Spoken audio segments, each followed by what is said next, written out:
Well, what do you think, Sophia? Should we start with some intros with the folks we got on the line already? Yeah, why not? Let's start with some intros. All right. Do you want me to take care of the calling of Sure, people and thank stuff? you. Okay. Hello, everyone who has showed up so far. We are still waiting on a few more folks, but we're going to launch into intros so that we can all get to know each other a little better before we hear Sophia's really interesting presentation on the Maine weight climate action process. So most of you probably know me already, but I am Sarah Schumann. I fish commercially in Rhode Island and Bristol Bay, Alaska on gillnet boats in both locations. And I'm the director of a grassroots network called the Fishery Friendly Climate Action Campaign that uses community building and peer leadership to try to make fishermen's voices louder in conversations on climate action planning and to promote climate solutions that are positive for our fisheries. So if we could each just go around and give like a 10-second intro, your name, where you are, your affiliation if you're with an organization or a university, and if you're a fisherman, we'd love to hear what you fish for. So I will call on Richard. Hi, I'm a retired lobsterman here in Friendship, Maine. I served on as well as fishing for many years. I served on Maine's Ocean Acidification Commission and was on various climate groups, Maine Climate Table, and a bunch of things like that, and just happily retired now and stuff. So. And Richard was a really important contributor to the research that Sophia is going to present later on. And we look forward to hearing, giving you space as well, Richard, to fill in any gaps. Pat Sullivan. Hi, I'm Pat Sullivan, and I am a retired professor from Cornell University. Thanks, Pat. Safatia, are you with us? We can come back to Safatia. I know she's. I'm sorry I can't show my video because, like I said, I shouldn't be on here. I'm almost in my driveway. Safatia Romeo Chaikin, Deputy Commissioner of Fish and Game for the state of Massachusetts, Vice President of Fishermen's Wives, and my voice is loud too, Sarah, so don't worry. Thank you. Thanks for joining us today, Safatia. Katie Almeida, are you with us? Yes, my name is Katie Almeida, and I'm the Senior Representative of Government Relations and Sustainability for the Town Dock in Narragansett, Rhode Island. Our main fishery of interest are squid. That's like 90% of our business, but we also fish for fluke, scup, and black sea bass as well. Thanks, Katie. Leslie. Hi, everybody. I'm Leslie Acton. I'm a lecturer at Brown University, and I'm excited to hear the outcomes of the webinar today. I'm Sophia's advisor from Brown on this project, so partnering with Sarah as well. Great to have you here, Leslie. Matt Chester. Hi, everybody. My name's Matt. I'm in Orlando, Florida. I am not a fisher. I'm an energy analyst and researcher. So I'm working on the modeling side and kind of bringing the energy expertise to some of these climate modeling conversations. Thanks for being here, Matt. Emily Farr. Everybody, I'm Emily, the fisheries program manager for Manomet nonprofit based out of Brunswick. Do a lot of work on fishing community resilience. For joining us, Emily. It's good to see you. Louise Chapman. Hi, everyone. I'm a research assistant at the University of Maine. I'm from the Cranberry Isles and was part of the research team that did equity engagement with populations around Maine for this update of the Maine Climate Plan this past year. Thanks for joining us, Louise. Louise, Emily, just as I said to Richard, when we get to the discussion portion of this webinar, it would be really interesting to hear if you have anything to add to Sophia's findings based on your familiarity with what goes on in Maine and your intimacy with this particular process. Alex Redfield. Hey everybody, I'm Alex Redfield. I'm the Policy Director for Wildlands, Woodlands, Farmlands, and Communities and Food Solutions New England. I was on the Natural and Working Lands group as a bee of the Maine Climate Council and interested to hear some sort of debrief on the fishery side. And I have 2 kids with me, so I'll probably just try to listen and learn. Thanks. Cool. Thank you, Alex. I'm actually, really curious to hear your take, having participated in Maine Won't Wait from a very different angle. Jerry Lehman. Jerry, are you in a place where you can turn your audio on? Yeah, Jerry Lehman, Chief Executive Officer of the New England Fishermen's Stewardship Association. Just here to listen in. Thanks for coming, Jerry. Good to see you. Catherine Mardoza. Hi there. We're just doing sorry, you just showed up and I just threw the ball to you. We're just doing really brief intros, who you are, where you live, what brings you here today. Oh, sure. I just heard about it this afternoon, but I've been working with a team on the update to Maine's Climate Action Plan. I'm a graduate researcher at University of Maine. Thanks for coming, Catherine. Emerson. I'm Emerson. I work at Maine Coast Fishermen's Association and just heard about this and was super interested and wanted to listen in because I'm also a Brown alum. So, hi. Well, me too. Great. I love all the cross connections across from southern New England to northern New England, land to sea and beyond. Catherine Maltby. Yeah, hi everyone. I'm Kat. I'm a social scientist based in Portland, Maine at GMRI, or the Gulf of Maine Research Institute. I do work on fisheries, adaptation, climate change. So yeah, just interested to listen in and understand more about fisheries engagement. Thank you for joining, Kat. Devin Green, are you in a place where you can come on audio?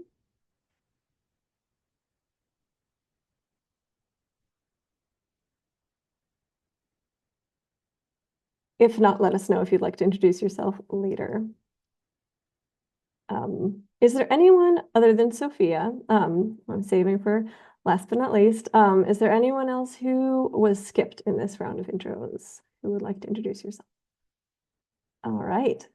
Well, Sophia, I would love to give you the floor and let you introduce yourself and tell us a little bit about how you and I came to be collaborating on this project. Yeah, hi everyone. Thank you so much for being here today. Sarah, thank you for facilitating the introductions. I'm Sofia Morris. I'm a senior at Brown University studying environmental studies, and I've been working with Sarah and the Fishery Friendly Climate Action Campaign since like August, I would say, on my senior thesis, which is an engaged project between myself and the Fishery Friendly Climate Action Campaign. We are working to help fishermen engage in CCAP processes that are happening nationwide starting in 2025. So part of that is hosting this webinar, which is supposed to be fishermen facing, sharing some research on the Maine Won't Wait Coastal Marine Working Group and fishermen's engagement in that process, as well as I'll be writing a guide to help inform state planners how to best engage fishermen in CCAP processes. I'll get more into all this in the presentation. That's just a short intro about me. Super excited to be here. A little bit nervous. I don't think I've ever done a presentation that's this long or with this many people.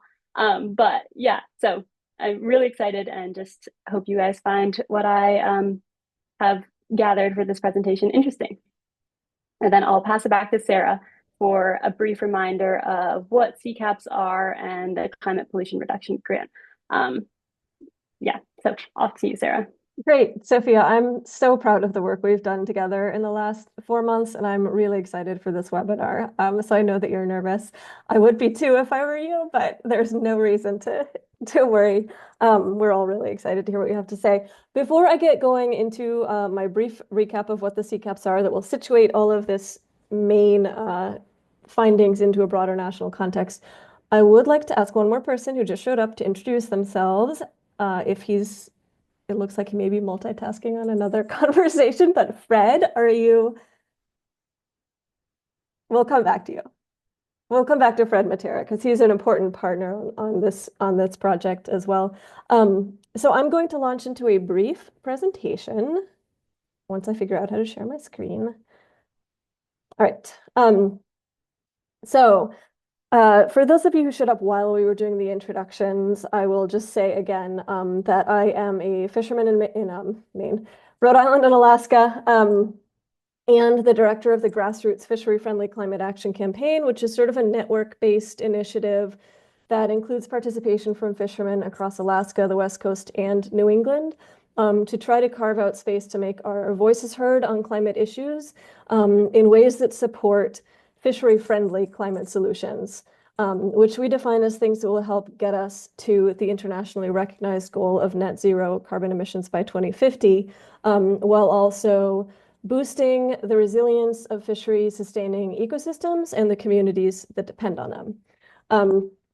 The reason we are focusing on these comprehensive climate action plans, which I will define in a minute, is because they offer a way to prioritize certain climate solutions over others, and to map out ways that you can sort of pick and choose the best climate solutions to get to the needed goal.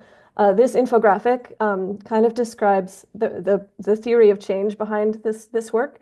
If you start backwards from step 4, on the right-hand side, we have your decarbonization goal. Decarbonization, being a synonym of greenhouse gas reduction or climate change mitigation, is basically doing all the things we need to do to stop causing the increase in greenhouse gas concentrations in the atmosphere that is driving planetary warming and global climate change.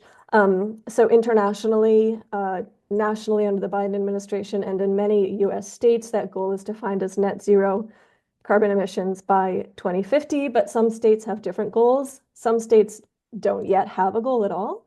But whatever that goal may be for your particular jurisdiction in which you're being active, that's where you need to get. But there's a whole portfolio of different actions or different levers you could theoretically pull to get there.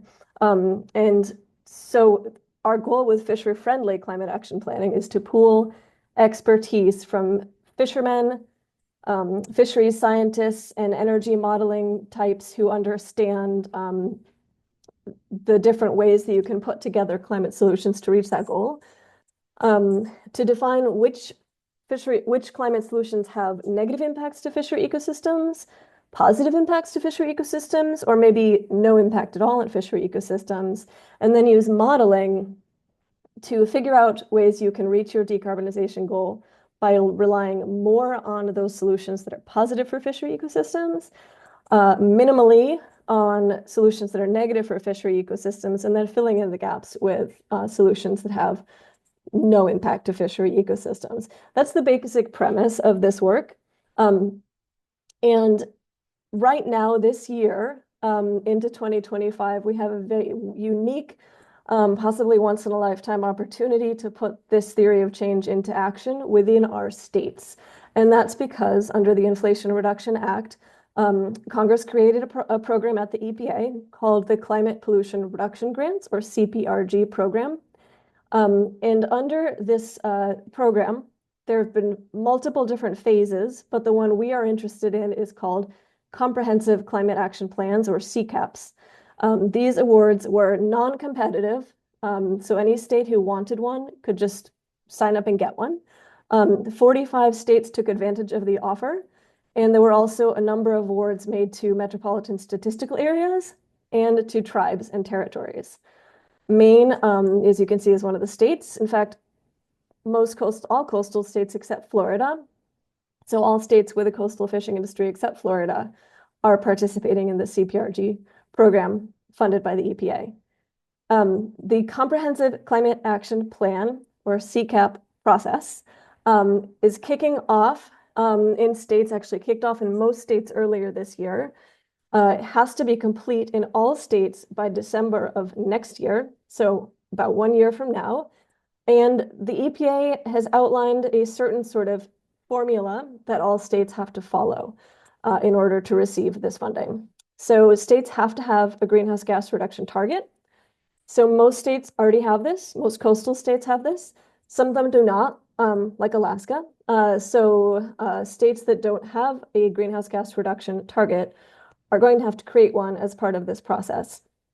Then states are going to have to inventory their current sources of greenhouse gas emissions and project those sources into the future. And then they're going to use something called decarbonization pathway modeling to project how different measures, different policy measures, different investments, different actions taken within their state could lead those greenhouse gas projections to come down until they are in line with the greenhouse gas emissions reductions target that that state is committed to. This is where we believe that we can employ the concept of fishery-friendly climate action planning to encourage states to select the measures that are most fishery-friendly and to deprioritize measures that are more fishery risky while still reaching their greenhouse gas reduction targets so that we are keeping planet warming gases under a threshold that is compatible with a livable planet. The CCAP process also requires states to complete a benefit analysis. And even though it's called benefits, what it really means is an impact analysis. So states are, in part of this process, states are supposed to tally up the the positive benefits as well as what they call the disbenefits, which are negative impacts of these measures on specific communities or ecosystems. In particular, they're required to emphasize impacts on LIDAC communities, which is low income and disadvantaged communities. Is that correct, Sophia? You're nodding, good. But it can be broader than just LIDAC communities. States are also supposed to undertake an analysis of the authority to implement the measures that they include in their CCAP plan, an analysis of workforce needs and training needs that will be needed to implement this plan, and a plan for how they're going to leverage federal funding, especially the funding that was made available under the Inflation Reduction Act, bipartisan infrastructure law, and other key pieces of legislation. Throughout all of this, states are required to use meaningful community engagement to make sure that their state residents are involved in charting out the pathway to their greenhouse gas reduction target. These plans, like I said, are taking place in 45 states, one of them being Maine. But what's interesting about Maine is that Maine got ahead of the curve compared to other states and Maine is not the only state that has done this.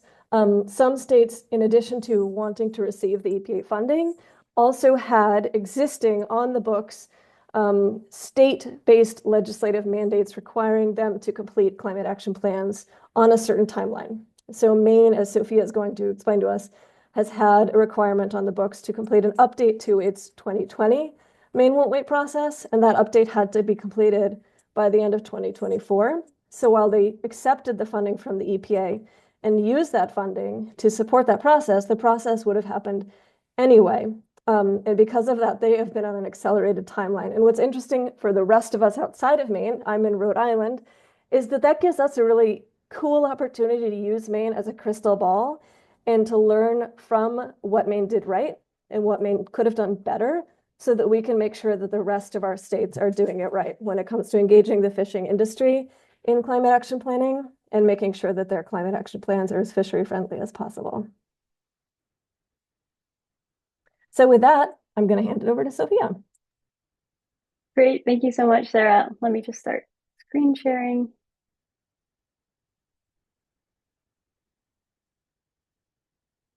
Okay. Can everybody see what's on the... All right. Awesome. So thank you so much, Sarah, for that brief introduction that'll tie into the rest of the presentation. So this presentation is called Lessons Learned from Fishermen's Engagement in the Maine Won't Wait 2020 and 2024 Processes. The agenda today, first, we already did introductions. I'll give you a little bit of background on Maine Won't Wait, and then we'll go through what I've learned through my research, and then we'll have a bit of discussion at the end that I hope you all can stay for and engage in. We already did introductions, that's great. All right. So a bit about my project. I spoke about this a little bit already, but for my senior thesis, I'm working with Sarah at the Fishery Friendly Climate Action Campaign. And the research questions for my thesis are as follows. How can U.S. state planners structure climate action planning processes to facilitate effective engagement of fishermen and prioritize fishery-friendly decarbonization pathways? And how can U.S. fishermen strategically engage in climate planning to promote fishery-friendly decarbonization pathways? So it's kind of twofold, looking at the state planner side of the decarbonization processes and making them fishery-friendly, and then on the fisherman side. So part of my thesis project is writing a guide to provide information to state planners on how to best engage fishermen in CCAP processes. We chose to conduct a case study on fishermen's engagement in Maine's climate action planning process because the Maine Won't Wait 2020 plan was one of the first statewide climate action plans to actively engage fishermen. Additionally, a $3 million planning grant from the CPRG program, which Sarah spoke about just a few minutes ago, which is the funding stream to support CCAP processes, went towards the 4-year update to the plan that was released just a few weeks ago in November. So this makes Maine a great state to study, as fishermen have already engaged in what will serve as the basis for the state's CCAP process. So today's webinar will cover a bit about what Maine Won't Wait is, and then I conducted 9 interviews with coastal marine working group members and fishermen in Maine on fishermen's engagement in the Maine Won't Wait process. So we'll get into what those interviews can tell us about fishermen's engagement in Maine Won't Wait. And hopefully we can apply those to the CCAP processes happening in other states. All right, Maine Won't Wait. I'll try to make this brief, as some of you are from Maine and are very intimate, know this process intimately, others maybe not so much. So there are 4 main goals of Maine Won't Wait, which are to reduce Maine's greenhouse gas emissions, strengthen resilience to climate impacts, create jobs and economic prosperity, and finally, to bring climate action to all Maine people. These are the goals from the 2024 update. They're pretty similar, if not the same, as the goals from the 2020 Maine Won't Wait plan.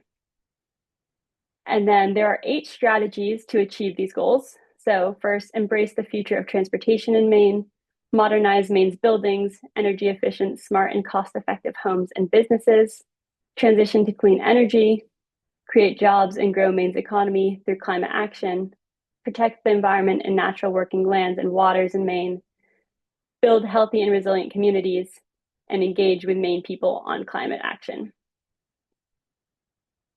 So the Maine Won't Wait plan addresses both mitigation and adaptation strategies, which is not necessarily unique for a climate action plan, but it's a little bit different than the CCAP processes, as those will primarily focus on mitigation strategies. So a reminder of what adaptation versus mitigation is. Adaptation is taking action to prepare for and adjust current and projected impacts. Taking action to prepare for and adjust current and projected impacts of climate change. And mitigation is addressing root causes of climate change, such as greenhouse gas emissions. And so this is where the decarbonization pathway modeling that Sarah spoke about earlier comes in. And a reminder of Maine's, or I guess it's not a reminder, this is the first time I'm sharing, these are Maine's mitigation goals. So reduce greenhouse gas emissions by 45% by 2030, and by at least 80% by 2050, achieve carbon neutrality by 2045, and then 100% clean energy by 2040. And this is a quote that I pulled from the updated Maine Won't Wait plan that just came out in November, and it's from the section entitled Letters from the Co-Chairs. And this, in my opinion, this quote exhibits why adaptation and mitigation are central to the plan, or why they're both included. In addition to meeting the mandate to produce a plan that outlines steps to reduce greenhouse gas emissions, the Council's additional challenge was ensuring the strategies of this update to Maine Won't Wait also address the urgent need to strengthen Maine's climate resilience. Resilience is a theme that was incorporated into nearly every component of this updated plan. Okay, so what is Maine Won't Wait? I haven't actually explained that yet. So Maine Won't Wait is Maine's 4-year climate action plan. The first iteration of the plan was in 2020, and each year since, there's been a yearly update on the state's progress. And then on November 22nd, 2024, a 4-year updated plan was published. So the structure of the Maine Won't Wait planning process, at the top, there's the Maine Climate Council, consisting of scientists, industry leaders, bipartisan, local, and state officials. And what the Maine Climate Council does is it produces the reports. So it takes all the recommendations from the working groups and distills it into the Maine Won't Wait plan. It also produces the progress reports, the yearly progress reports. Then there are 6 working groups made up of 230 plus volunteer members that recommend strategies to the Maine Climate Council to achieve the climate goals in Maine. So the 6 working groups are transportation, energy, natural and working lands, buildings, infrastructure and housing, and community resilience planning, public health, and emergency management. And then finally, the coastal and marine working group, which will be kind of the centerpiece of this presentation. There's also a scientific and technical subcommittee that is responsible for identifying impacts of climate change in Maine, and also responsible for many of the implementation strategies. There are a few changes to the structure in 2024, such as the addition of an equity subcommittee to support ongoing planning and implementation of the state's climate strategies to ensure shared benefit across diverse populations. Other additional changes in 2024 were the addition of 2 task force. One was the Materials Management Task Force, and the other was the Land Use Task Force. And then there was the contract with the Mitchell Center for Sustainability Solutions at the University of Maine to partner with 21 community-based organizations across the state to engage diverse perspectives in the climate action planning process. And I know Luis is on this call from the Mitchell Center. Thank you for being here. And also thank you for participating in interviews. And then there was a ton of informal participation in the Maine Won't Wait plan as well. So there is 1,000+ informal participants through surveys and more than 350 people who attended 7 public meetings and other events throughout the state in the summer. So all of this to say that it's a complicated structure and process with a lot of moving parts. So now we are moving into the Coastal and Marine Working Group. So in 2020, there were 38 members, and they were assembled by the Governor's Office of Policy Innovation and the Future in late summer of 2019. They met 10 times as a full working group over a 9-month period, and there were 6 subcommittees within the working group.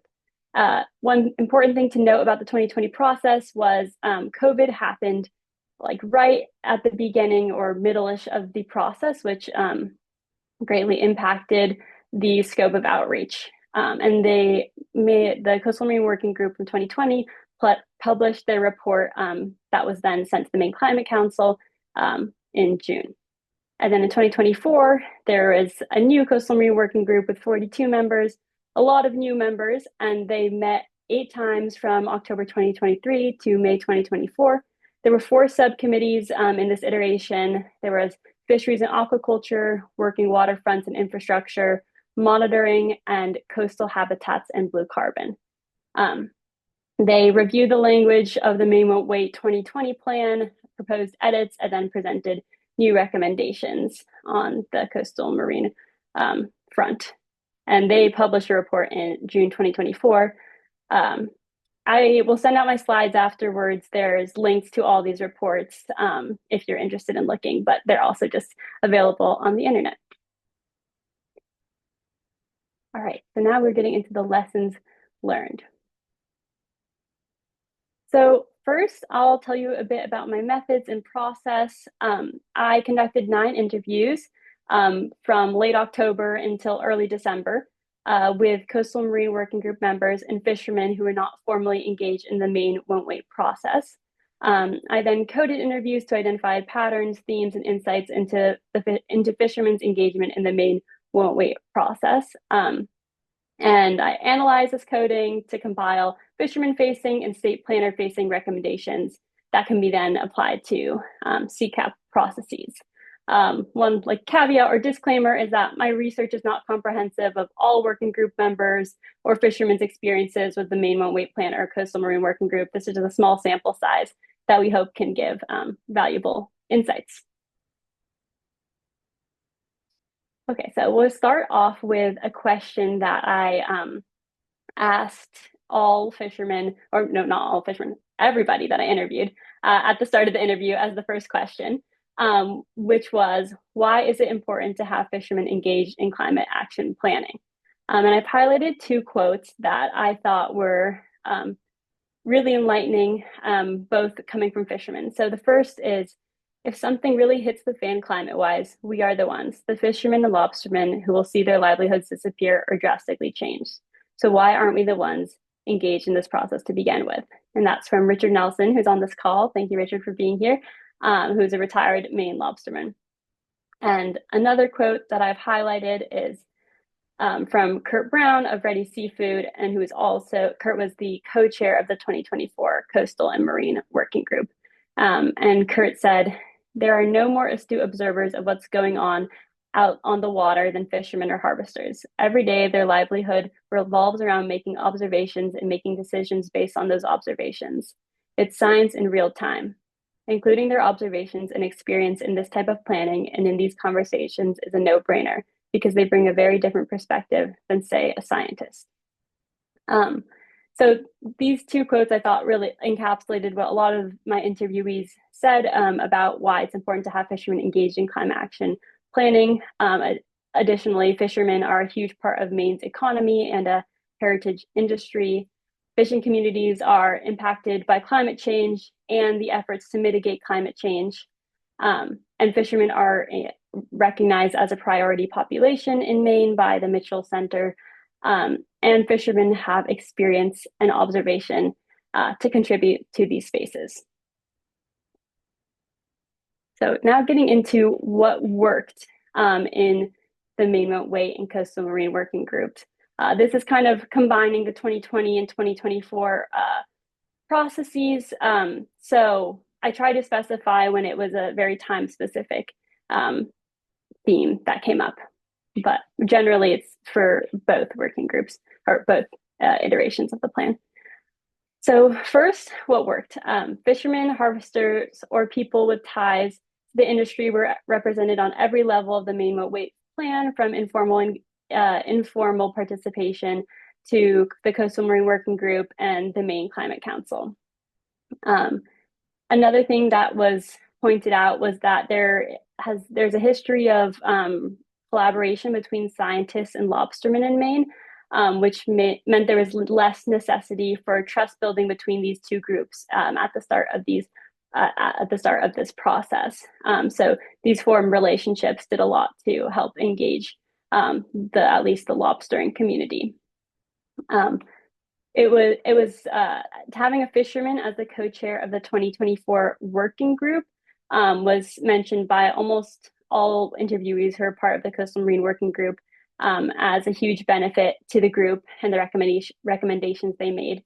So that was Kurt Brown, and he also was able to use his connections in the industry to reach fishermen, and also having a co-chair increased buy-in from other fishermen or fishermen's associations in the state. So having a fisherman as a co-chair.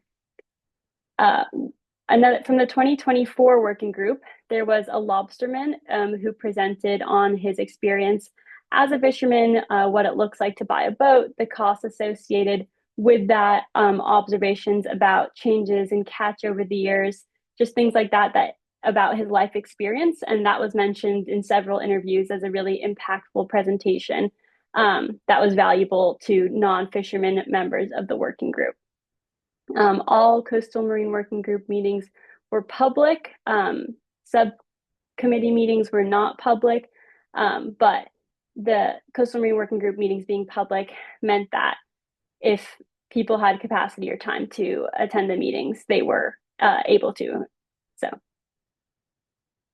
then one of the last things that came up was that the 2024 Coastal and Marine Working Group recommendations generally aligned with what were perceived as the most pressing environmental and climate-related issues facing the fishing industry that were within the scope of the Coastal Marine Working Group, within the scope of the Maine Moat Weight Plan. And so this was referring primarily to the January storms that ravaged Maine's working waterfronts. And so that was a huge issue going into the Coastal Marine Working Group planning, and they were able to provide recommendations that people I interviewed thought addressed the impact of those storms and helped strengthen the infrastructure. Finally, it was mentioned that the 2020 plan or the 2020 Coastal Marine Working Group recommendations were not specific and actionable enough, and that was remedied in the 2024 update. Okay, so now we're getting into areas for improvement. I've broken this up into two sections. So coastal and marine working group membership, which I mean as kind of how people were chosen for the working group, or who is part of the working group. And then the other section is the structure of the coastal and marine working group process. So starting with the coastal marine working group membership, a theme that came up is that the process for choosing working group members lacked transparency. It felt like a political process and was often based in pre-existing relationships. I heard from several people that they just didn't know how they were chosen for the working group, or they were reached out to by someone they already knew or someone in an organization that they've worked with. A fisherman's perspective is that the people choosing the working group members valued education and formal expertise more than experiential knowledge when appointing people to the working group. And then finally, fishermen who were able to engage in the working group or at any level of the minimum weight plan or climate action planning generally have more social or economic capital and therefore are not representative of all voices of the fishing industry. We'll talk about this a little bit more later, but being able to participate in these processes requires taking time out of your day, and it's unpaid positions. So that's what I mean by social and economic capital. So in terms of the structure of the coastal marine working group process, the coastal marine working group had the most number of subcommittees out of all working groups. And the way the subcommittees were structured kind of separated inextricably linked issues facing fishermen. So for example, there was fisheries subcommittee and a working waterfront subcommittee. So engaging in both of those spaces was either a lot of work and it also made it so the subcommittees were kind of, it just didn't necessarily align with how sorry, I'm struggling with this point. Fishermen had to either like choose subcommittees or engage in a lot of processes to be able to have fisheries voices in these subcommittees. Then there was the Coastal Marine Working Group used a Google document in the 2024 process to draft recommendations, and it was kind of a living document. In meetings, it would be updated in real time, and people could leave suggestions and edits. And so this was seen as a useful tool, so nobody's voice was ignored. However, it was noted in several interviews that fishermen are less experienced with this kind of technology than other working group members. So just people whose job it is to be on the computer and make edits on Google Docs all day, obviously are more familiar with the technology, and fishermen are out on the water every day. The 2024 update was meant to be primarily edits of the 2020 plan, which constrained the working group at the beginning of the process because a lot had changed in those 4 years, particularly like the January storms, as I'd mentioned earlier. But I heard from people that I interviewed that they were ultimately able to move past these constraints. So that just was the very beginning of the process. The working group was looking at the 2020 process, hoping to change a lot more than they thought they had the capacity to, but they ended up just kind of scrapping the 2020 plan and just doing what they wanted to. And then there were mixed opinions on whether fishermen were able to engage effectively in the working group. Some of my interviewees said that they thought fishermen were able to engage effectively. Others said not so much. So that's an interesting observation. And it was also mentioned that there could have been more opportunities for informal engagement. So here are a few takeaways that I've gathered from the people I've interviewed. I wanted to start with a quote from Richard Nelson again. So this quote is, the trouble with fisheries people is that they start out with such a small voice and such little value in these processes that they have to be loud, which makes their image bad, but doesn't mean they're a bad person. And Richard actually brought this question, or a very similar question, up in our first webinar, which was, how can fishermen establish moral standing and credibility in climate action planning spaces? So I took that question and I asked it to many of my interviewees, and here were some of the themes that emerged from my interviewees.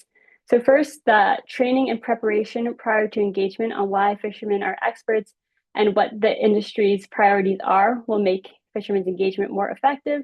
Of course, it should kind of be the other way around, like scientists and state planners should recognize the inherent value of fishermen engaging in these processes, but that is not the reality of what we've seen in these spaces. So training and preparation before engagement could help strengthen fishermen's knowledge or strengthen fishermen's kind of preparedness to engage in these spaces. A second theme that emerged was stick to observation and experience, refrain from hyperbole to sway something politically, as this can distract from the credibility of the industry. And then finally, carefully choose leaders to represent the fishing industry. As not all fishermen have the capacity to engage, it's important to choose people and representatives that share your values and priorities in these processes. And then in terms of advice for state planners, I wanted to start out with another quote. This is from Ben Martens of the Maine Coast Fishermen's Association, who is also a 2024 Coastal Marine Working Group member. The quote is, "Time is money for fishermen. The day off the water is not like, oh, I lost a billable hour. It's, I lost a day of income." And they've got crew that they are trying to maintain. So a day off the water for a fisherman is a day off the water for the crew as well, and they aren't being paid not to work.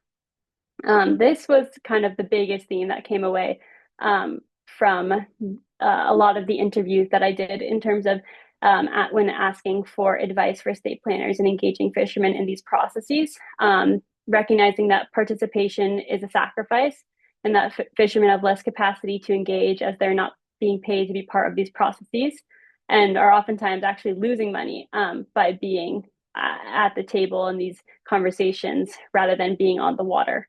And this is very different than the majority of people who are engaging in climate action planning that are being paid to be at the table and to share. That was a large theme that emerged. Another theme is that it's important to communicate what is needed out of fishermen's participation and set realistic expectations for what can be accomplished. Inform fishermen of the problem at hand, ask how they can help and how they want to be engaged. Another theme is to start the engagement process as early as possible and use informal networks of communication or community organizations to reach fishermen. So long-term communication and relationships can establish trust, leading to more effective participation and also more long-term participation. And then finally, listen to fishermen's input. Fishermen often feel as though their input is either a checkbox for a community, for an engagement requirement, or is disregarded completely, especially when it goes against the proposals or existing plans. So when fishermen feel like they're kind of losing every time they participate, there's no incentive to continue to participate in these processes. So my research aimed to address how fishermen can strategically engage in climate action planning processes, and then specifically in decarbonization processes to help fishermen prepare for CCAP engagement. So I asked interviewees about Maine Won't Wait's decarbonization strategies. And here were some of the themes that were highlighted. So first of all, the Coastal Marine Working Group was siloed from the Energy Working Group. So there were no meetings between the Coastal Marine Working Group and Energy Working Group in the 2024 process. There were opportunities for informal engagement in the Energy Working Group, but it was unclear if there was any participation by fishermen in these working group meetings. And so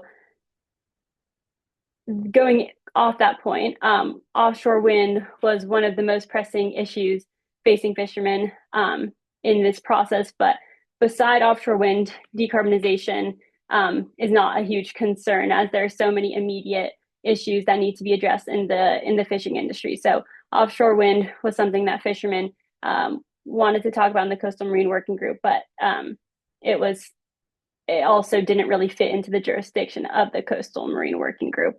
And so another point about offshore wind is that the Maine Won't Wait plan includes offshore wind in the plan, but it's the planning for offshore wind is not happening in the Maine Won't Wait plan. So that's happening through the Offshore Wind Roadmap, a plan that was published in 2023, and the Maine Energy Plan.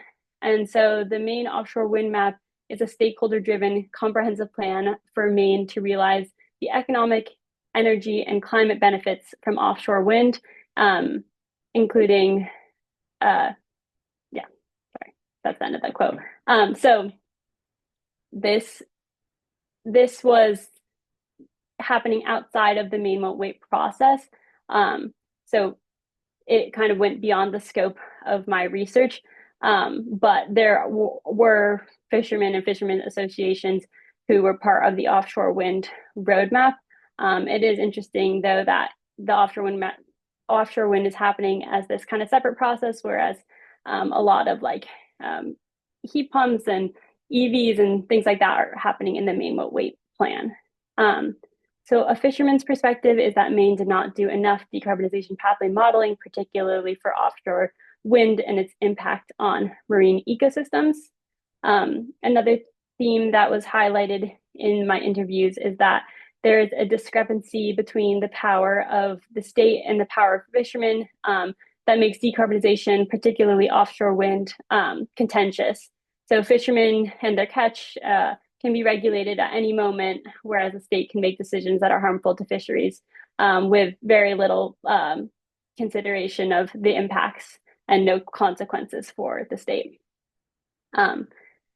Decarbonizing the fishing industry was talked about in the Coastal Marine Working Group, specifically electrifying the fishing fleet, but it was not a priority, as there were more other viable opportunities for decarbonization in Maine, and there is buy-in from the fishing industry to make these changes. However, the technology does not really exist at this moment. That's what I've heard from the people I interviewed. And then I wanted to close out my research by sharing the CPRG community engagement requirements, again, that Sarah has already touched on. Hopefully you can go forward with what I presented today, feeling a bit more empowered to engage in your state's CCAP process in whatever capacity that you choose to do so. But here are the CPRG community engagement requirements. So the EPA has laid out community engagement requirements for CPRG state and municipal grantees for the CCAPs that require grantees to partake in meaningful engagement of low-income and disadvantaged communities, LIDACs, and interested parties in CCAP development processes. So are fishermen a LIDAC? No, LIDACs are defined by census groups, not by professions or occupations. However, there are many fishermen who may be part of a LIDAC based on where they live. And so although fishermen do not meet the definition of a LIDAC, they are an important community to involve in CCAP processes as their livelihood as their livelihoods are impacted by both the effects of climate change and some greenhouse gas emission reduction measures. Okay, so that is all I have to present for you today, and I'm hoping we can move into discussion. We are ahead of schedule, which is awesome. So we can have a good time for discussion for those of you who are able to participate. So how I've broken up the questions, I have questions for Mainers and then non-Mainers. I'll read both. It's really going to be a pretty open conversation. I just want to hear people's thoughts on the presentation, but I have these questions, so I will read them. So for Mainers, what were your main takeaways from the case study on fishermen's engagement in Maine Won't Wait? What resonated with you? Did anything presented not align with your experience or perceptions of the plan or planning process? Was anything missing? And then for non-Mainers, How will you implement what you learned in today's webinar into your engagement in CCAP processes or other climate action planning processes? What difficulties do you foresee in terms of fishermen's engagement in CCAP processes in your state? How can the fishery-friendly climate action campaign support your engagement and address these challenges? Thank you so much. And I hope that that wasn't too long. I hope I didn't lose people's interest. Sophia, that was wonderful. You're gonna facilitate a discussion, but before we launch, I just want to make people aware that I'm recording the webinar today so that we can share it with folks who weren't able to attend. So keep that in mind during discussion. And there are a few folks who've joined us lately. I'm delighted to see Fred from Rhode Island, Dale from Washington, and Carla from Maine, who jumped on the line after we did our round of introductions. So if the three of you would like to speak, and I hope you do during the discussion portion, just give us a 5-second bio before you say what's on your mind. Thanks. And Sophia, I think you can stop the screen share. I posted the questions in the chat so people can reference them there. Great, thank you, Sarah. So if anybody wants to start out the conversation, feel free to raise your hand or just jump in if you're feeling inspired. Yeah, Richard, go for it.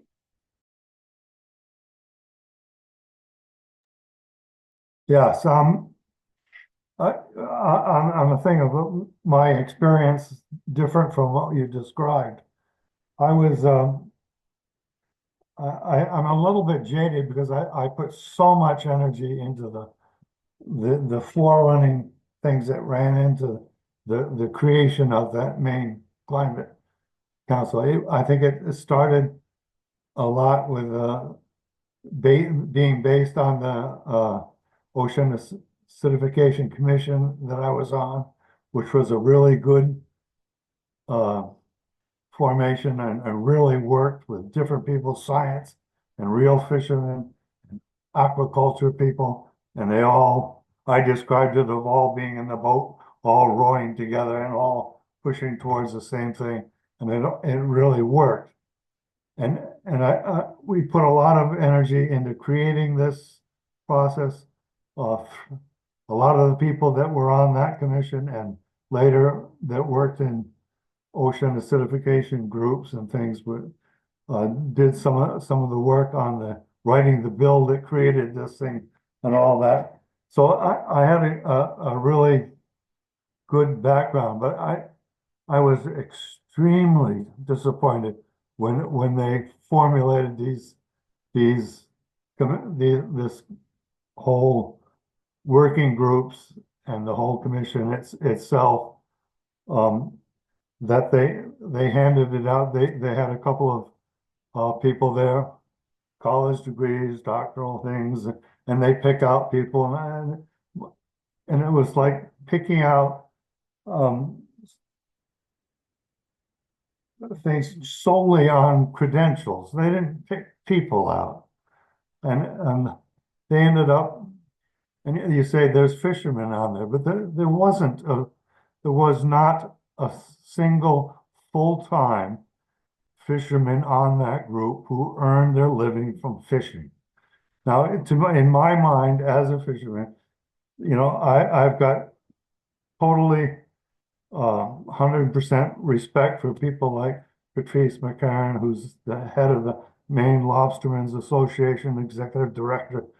But she is a salaried person who the next day after we use that thing of something hitting the fan climate-wise. If something happens when fishermen are out of business, they are immediately going to be an economic impact on it. And that was proven during this 2012 when we had this the first big temperature effects on the Gulf of Maine, when the price of lobsters just plummeted right away before even the beginning of the shedder season and stuff. So it's an immediate effect sometimes on this thing. So if you're head of the association, not just fishing, but forestry association, when you pick somebody like that and think, well, no, I've taken care of all the foresters in Maine or something. No, you haven't. You haven't picked any of them. as such. And Kurt Brown is another, but Kurt Brown is a scientist. He's a salaried employee from Ready Seafood. And I love Kurt Brown and he's a really good person, but there's a difference there. And you have to realize when you pick somebody as a farmer in Maine and you pick somebody who's farming for 3 years in a southern Maine flower and vegetable gardening type of situation, someone who's just out of school, as opposed to picking someone who's from the quote the county and is a potato farmer for 40 years and has 4 or 5 generations before him. That's the idea of a farmer in me. So when you leave these people out of the thing, you've left them out, period, and they made it, and I stood up and at the first coastal working group there, and I tried to explain all that stuff, but it was very difficult. I think they got the message enough that they did go back and hire this in realizing what they had done. And they hired the Mitchell Center to go through this whole equity study of who's selected, who's represented at these things. And this was because it's kind of like an afterthought of realizing they didn't do the job right. So I think that's the other viewpoint of what we just described here. And anyhow, the Mitchell Center thing too is kind of amusing to me because it's like hiring the foxes to check on the foxes or something, you have all the all the degreed people and all the ENGOs gathered up for these things to take up all the places of important decision-making places. And then you hire the same people to decide where you went wrong or the equity values of your decisions or something. It's kind of ludicrous in a way. So, but I shouldn't take too much time because I'm really I had just had to disengage from the process, which was a shame because I feel that I was a kind of a gift to them and that I had so much background and had so much time to be of training in the ocean certification. I spent years in regional ocean planning and was willing to put in the time and stuff like that, and just to be not to be approached to help on that was devastating to me, so I just had to disengage for my own mental health or something, which was fine because I could put that energy into going solar in my house and driving EVs and seeing how things can really work on that level anyhow. So I'll turn it back. Thank you so much for sharing, Richard. Yeah, Yeah. your interview was really, really enlightening for me, and I always appreciate your contributions and perspective coming from Maine. If anyone else wants to jump in, feel free to raise your hand or unmute.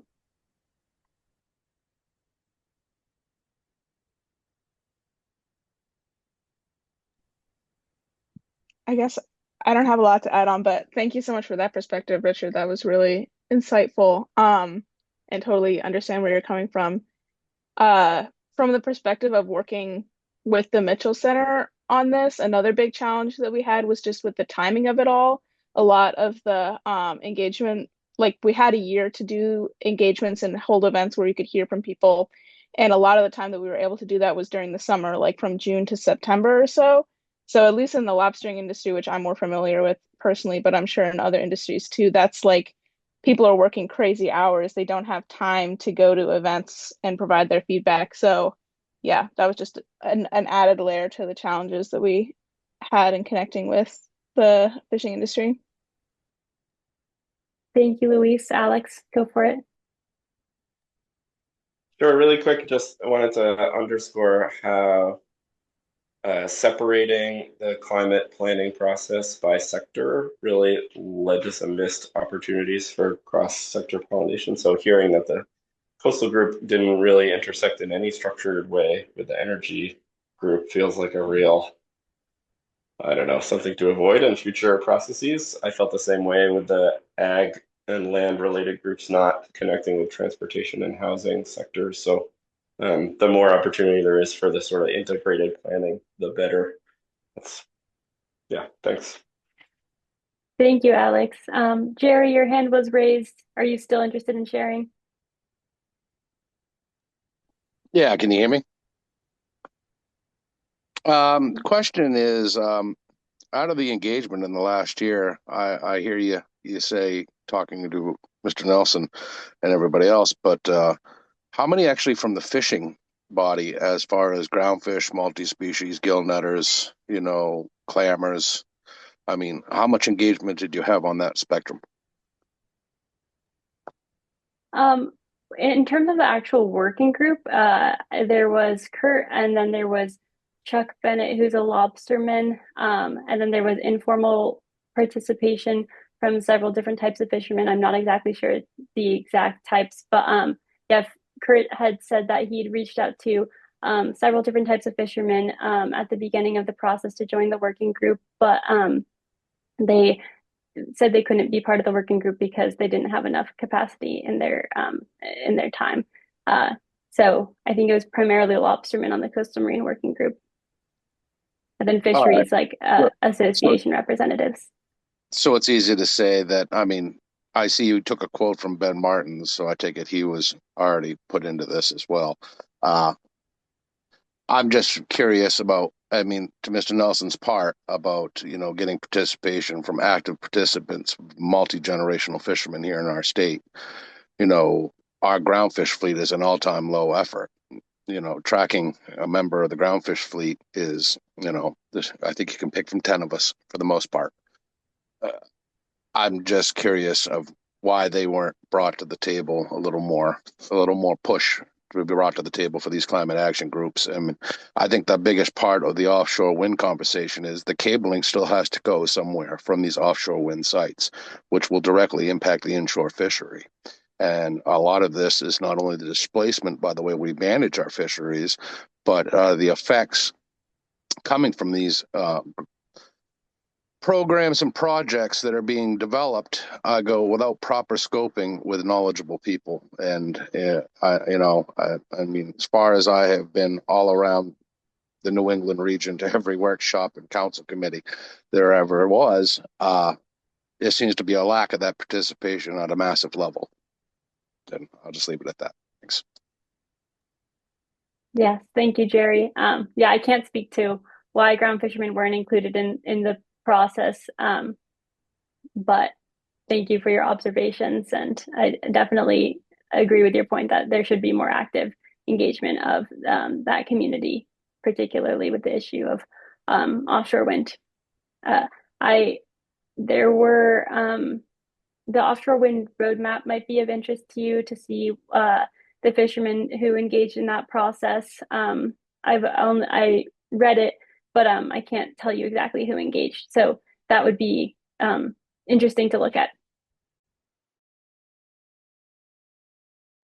Yeah, I appreciate that. I mean, just like, again, to Mr. Nelson's credit, I mean, we have some of these fishing groups where we have active, knowledgeable people with the management side of the fisheries, but the day-to-day observation, which is literally the dictation of science, is the natural observation of the natural world. We're not being fully engaged. But thank you. Yes, 100%. Thank you so much.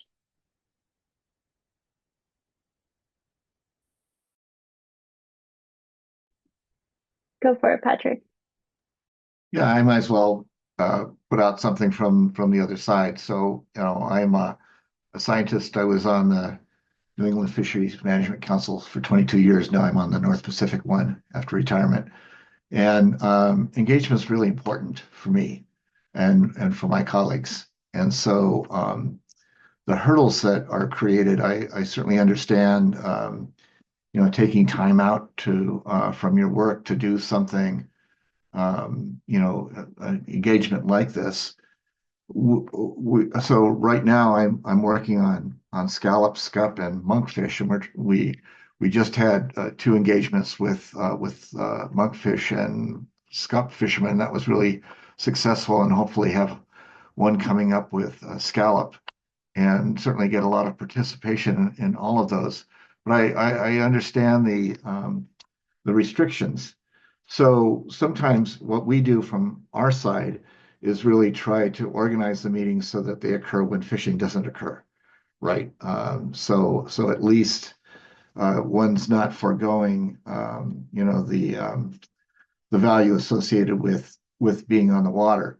But I would understand that, some kind of compensation would be useful to have, perhaps for travel or something, although we try to do, we're going to have the scallop meeting is going to be in New Bedford. So we're at least trying to find a place. But of course, you have it in one place, it might not be good for people in other places, and so on and so forth.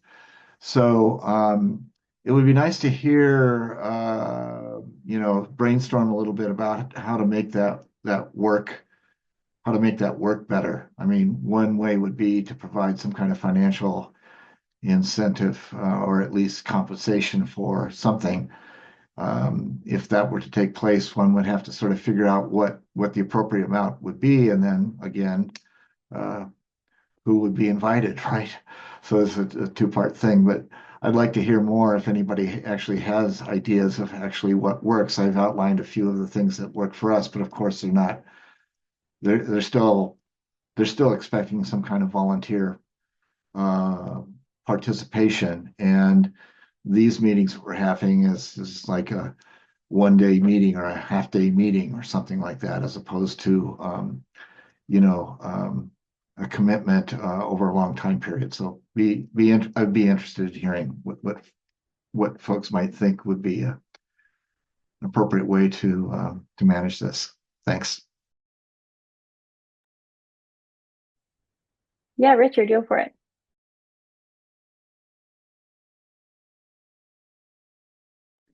Sorry, Richard, I think you're still muted.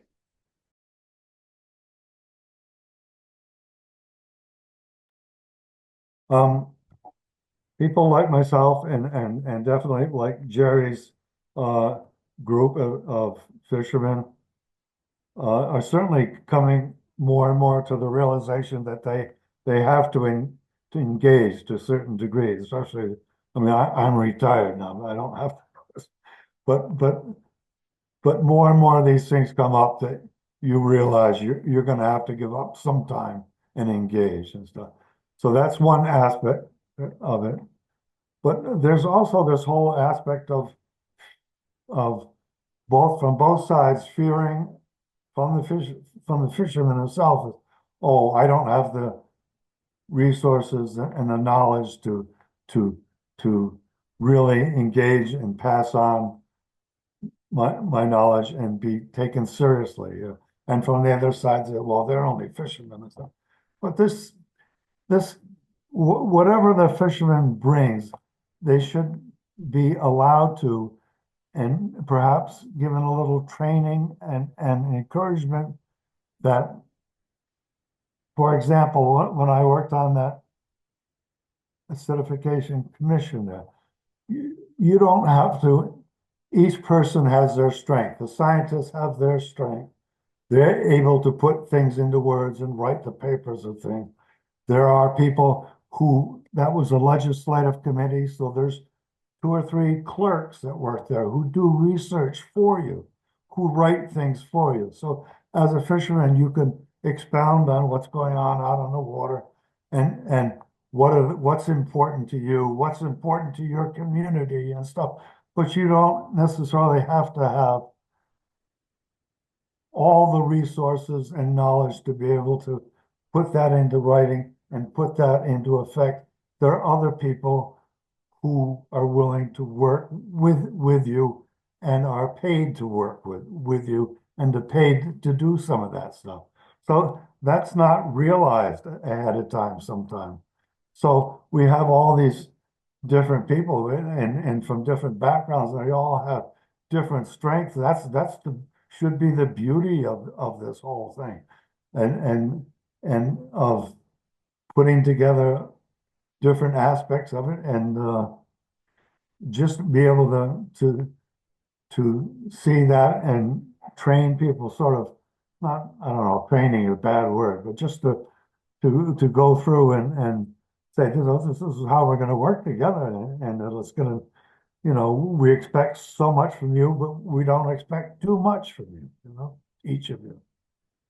Anyhow. Fred? Yes, thank you. Good comments. Good comment right now from Rich. I'm retired. I retired after 40 years of fishing here in Rhode Island. And I've been involved in representing the industry. I'm the executive director here at the Fishery Center. First off, Sophia, I commend you. I think your observations were quite astute. You captured the essence of what I've seen. I've been 50 years involved in all of this process, from managing fisheries management to the councils, through our states, insurance, every aspect. And, it's very difficult to engage fishermen. Rich's point was quite emphatic and profound, because fishermen, they come into a working group, and the working groups we have one here in southern New England for the Rhode Island Mass offshore wind. And that working group is made up of state agencies, multiple state agencies, academians, scientists, and then there's a handful of, I wouldn't call them lobbyists, but this is what their profound, or their profession is. And then there's a handful of fishermen. And if you're not used to the engagement, if you're not used to the acronyms, just that alone will make you crazy. It's intimidating. It's extremely intimidating. It's like Richie was saying, somebody should train them. And yes, they don't have anybody to write, but they have such incredible knowledge. It's real time, at sea knowledge. And sometimes it's sloughed off. Sometimes they get discouraged and they go away because they don't feel like they're being heard. Somebody, maybe it was Richard or Nelson, Richard, that said, a small voice, small voices. I thought that was a great statement, because that's true. We see it all the time.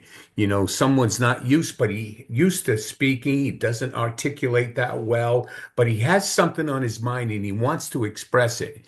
And maybe it doesn't come across exactly as he intended, but it doesn't have the impact sometimes. And so he feels like he's not being heard. So what's the sense? What's the sense of continuing to go?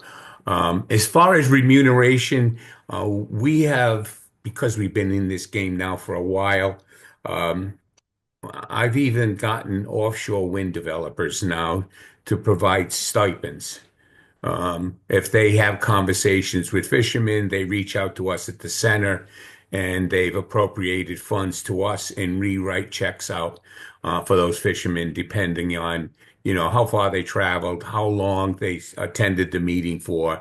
And we're starting to remunerate fishermen, because it is a lost day. Everybody else, they have an income, and they have that's perpetual. It's their day to day. And as a fisherman, I know what it's like. It's chicken one day and feathers the next. So I think, you're going in the right direction. I believe climate change is a very, very difficult subject. It's so broad, and it's very hard for fishermen to wrap their minds around, oh, geez, what do I do? I can't explain decarbonization. How can we reduce that carbon impact, and how can we do that on our vessels? But it's not always overly comprehensive for fishermen. So it's a difficult subject, a difficult thing to tackle. What we have here is offshore wind. We have to address the issues of they've built turbines here now, and we're seeing the impacts of everything that it took place during that. So I don't want to just shift everything to offshore wind, but please, for what we've experienced here and what you're going to be going through in the Gulf of Maine or up in Maine, is lessons learned. Listen to what we've gone through and pay attention because it's going to come that way full circle. And that's important. So that's all I'll say. Well done. Thank you, Sophia. Thank you, Fred, and thank you, Richard and Pat. I didn't get to thank you all for sharing, but yeah, this is the kind of discussion we'd hope to have here. As I'm writing this guide to state planners, this whole conversation is really going to help inform that as well. So, yeah, I would love to hear more people's perspectives. We've got a couple more minutes of discussion, and then we will end with some announcements. Yeah, Sarah, go for it. So as Fred said, it was interesting to me what Fred said because it's a pattern of thought that I've heard from other people as well. Climate change is a big issue.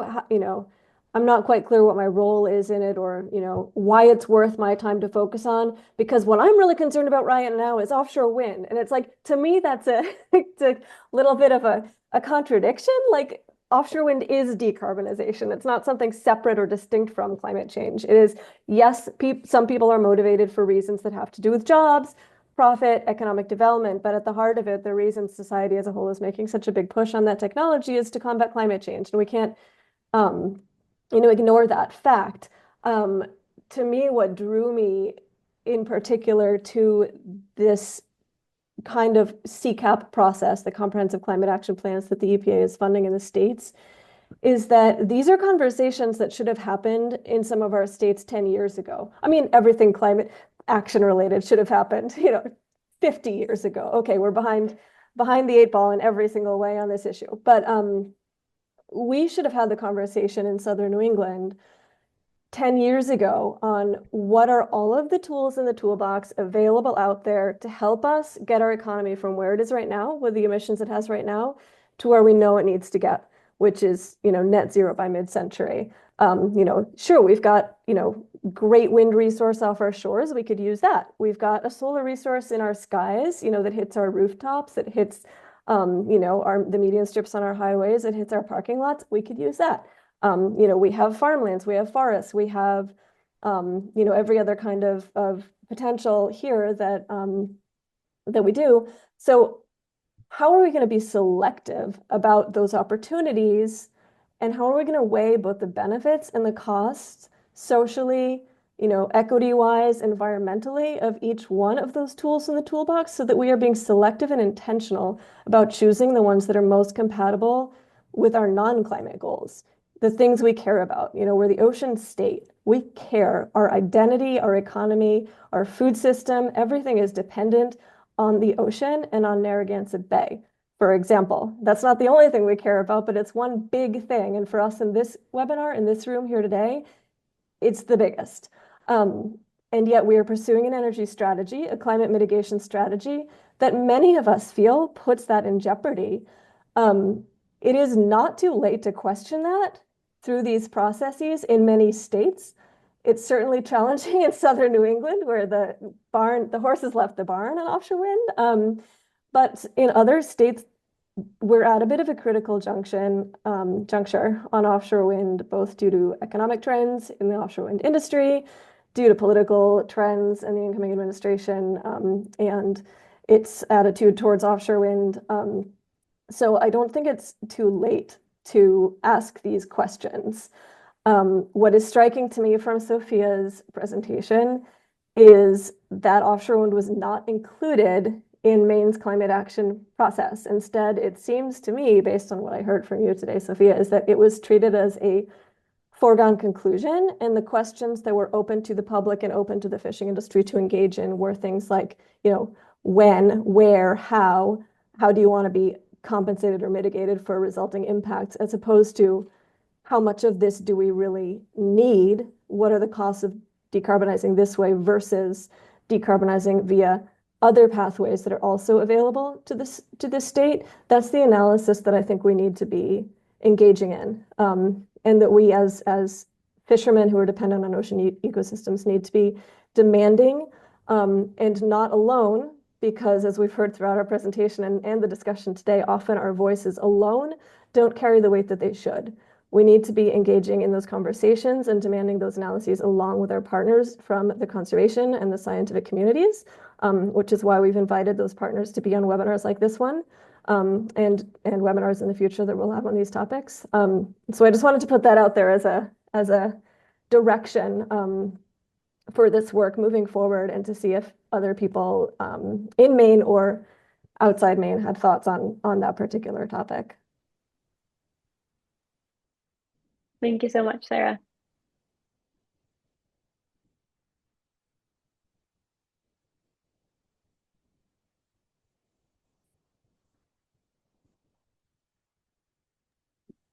Yes, Jerry. To touch on Sarah's point, I mean, she brought up a good point. I mean, the fact that offshore wind, even though the sites might have been in federal waters, the procurement's still coming from our state of Maine, asking for these cables to come to shore to be put into our infrastructure. You know, we've raised questions on EMF, distance to shore requiring AC to DC requires plankton kill off based on these cooling platforms. That is primary production. I mean, we're already witnessing 65% of our plankton levels in the New England region decrease over the last 20 years. Is it all due to climate change? Well, as Mr. Nelson and Fred could tell you, there is a plethora of problems. But directly just for the state of Maine, I mean, we don't even know about the hydro dredging into the locations where we're going to get the cables to shore. Those sediment plumes and the EMF could directly affect the alveolar population, lobster capacity, and then again, if we start shifting our lobster based on our management zone regions, we are having concentrated efforts which will directly impact not only the economics but the long term of the fisheries. And then, you know, then it comes back down to baseline studies as well. It's fishermen are feeling like we are leaping way before we're looking, and I just wanted to make sure we capture that in comments. Thank you, Jerry.